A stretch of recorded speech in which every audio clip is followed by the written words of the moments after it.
My dad is what they call a macho man. All he wanted was sons. He lived and breathed for another Keller boy.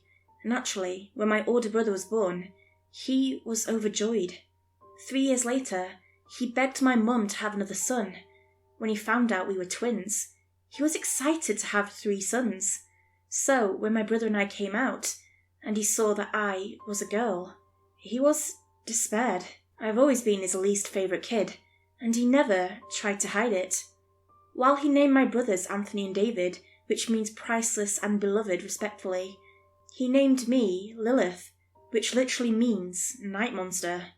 While my brothers and mum tried to soften that direct punch to the gut by calling me Lily, he insisted on us all calling me Lilith, so I could feel the disappointment that he felt the day I was born.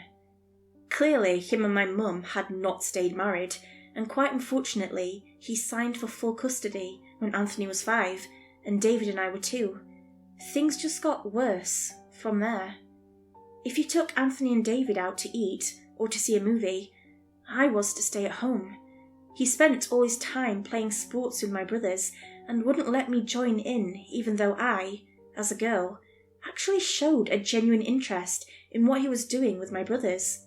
When I was 4, Dad got cancer, and from what I heard, it was supposed to be terminal. That's where the title of this story comes into play. Yep, he made a deal with Satan. 15 more years of life if he sold one of his children's souls. And big surprise, he chose me. So, once I die, it's off to hell, no matter how little I sin or how much I pray. The first time I remember something happening to me was about a month after my dad made that deal. I was in my tiny cramped room, trying to sleep on a bed I outgrew years ago, while my brothers and dad watched a movie downstairs, when I saw it. This thing in my closet. It was pale, with gaunt, sunken eyes and a gaping mouth, its long and bony fingers wrapped around my closet door. There was no question that this thing was a demon. I immediately cried for my dad, who stormed up the stairs and gave me a proper beating for interrupting his movie night with his kids. After that, he called me a little girl for crying and locked me in my room. As I cried all that night, the demon simply watched me from the closet, unmoving. Demons watching me were pretty normal from then on. Sometimes it would be the pale gaunt thing in my closet, other times a dark figure hovering over my bed, and on bad nights, a horned figure with glowing red eyes would stare at me, taunting me through the window. After a while, I stopped being scared of them. One night when I was 9, the gaunt creature was back in my closet, staring at me while I read. He began to make this really weird growling noise, to which I shushed him. He then did something he never did before. While he would occasionally wrap his hand around my slightly ajar door, he never actually came out of my closet. Until that night. In one swift movement, he tore open my closet door and stood up fully, revealing he was taller than the ceiling itself. He bent his neck in an abnormal way to fit under the roof. I rightfully should have been shitting my pants at this moment, but for some reason, I just wasn't that scared. We locked eyes for a while, which was more awkward than scary, so I just went back to reading my book. He just looked at me curiously for a while, until my dad decided he wanted to be a horrible person again, and threw open my door to yell at me for something or other. The entire time the demon just watched. Thankfully, my dad left after slapping me across the face, but I was crying again for the rest of the night. The demon, who now looked at me with something more than curiosity, looked back at my closed door, trying to see my dad. As I did nothing but sob, the demon just sat down beside my bed, towering over me. Neither of us looked at each other for the rest of the night. I cried, while he just stared off in the distance. But I wasn't alone, and that was all I cared about. From then on, things changed. I wasn't just not scared of the demons. I welcomed them, especially the gaunt-looking one who sat by me that night. He would sit with me whenever my dad was bad to me, or whenever I had boy troubles at school. He never talked to me, and barely ever looked at me, but all I cared about was that he was there for me. I even gave him a name. Papa. I remember this one night. I was 14, and upset because Jacob, the boy I liked, didn't invite me to the Valentine's dance at our school. On top of that, my dad had gotten into one of his moods and had thrown a chair at me. When I ran into my room, I was almost relieved to see Papa crouched by the closet.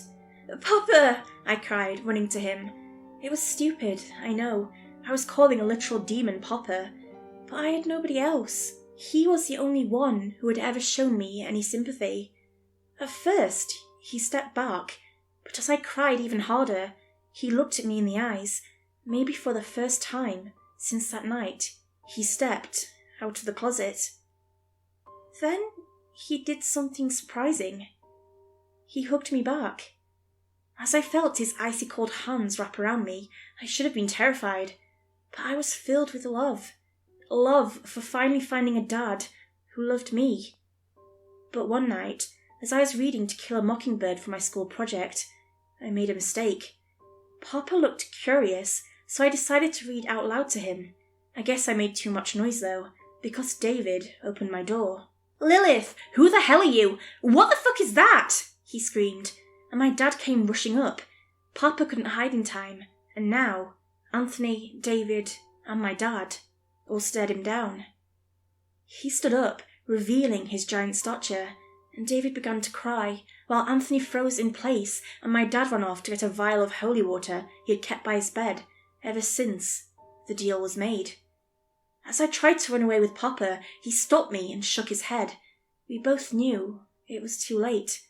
I cried as I hugged him goodbye, and as my dad approached us with the holy water and sprayed it on Papa, he let out a blood-curdling screech that could have been heard across the country. I watched in horror as Papa, who had stayed by my side all these years, faded to nothingness. "There," Dad said. "It can't hurt us anymore, sons," he said, embracing David and Anthony in a hug. I just laid over Papa's lifeless body, uncontrollably sobbing. We were all so caught up in our own worlds, we didn't notice. Something came up behind us. He was large, even bigger than Papa, and had 2 large horns, a goat's head, and a large stick in his hand. Dad turned around slowly, looking to this thing, as he glared down at my abuser. "Your Majesty, We had a deal, Stanley. I granted you 15 more years of life on 2 conditions. 2! It boomed, and I noticed David had wet himself. "It was a misunderstanding, sir. My daughter—" "You were granted 15 more years of life on the conditions that I get your daughter upon her death, and you never harm anyone ever again. Do you understand?" it asked. "Yes, and I haven't. Promise." The creature laughed. "First you break a promise, and now you lie to his satanic majesty himself, seeing you have not only harmed your daughter her entire life, but have killed one of my best minions. You have broken my trust. I'm breaking off the deal." My dad got down on his knees. "No, please, I'll do anything," he begged. Satan looked at me. "There is one way. If Lilith, your daughter, and the one you cursed, forgives you, I will set you free, and you will live the rest of your life." My dad slowly turned to me and put on a smile. "Hey, Lily, what about it? Look at me. I'm your dad. Your Papa. I raised you. Don't you love me? I'm your dad, for fuck's sake," he said, getting more agitated as I stared at him. "It's up to you, Lilith," Satan said. I looked to Papa's body on the floor, then back to my dad. "Come on, you gotta believe Satan, or your dear old dad," my dad said, pleading to me. I glared at him. "My dad is dead, bitch. You killed him," I said. "I don't forgive you." And with that, Satan dragged my dad down to the netherworld, my brothers and I hearing his screams. until it was far away enough that it faded away to where he could never hurt me again. As my brothers cried for the loss of their dad, I walked back to Popper on the ground and kissed his forehead. Goodbye, Popper. Thank you.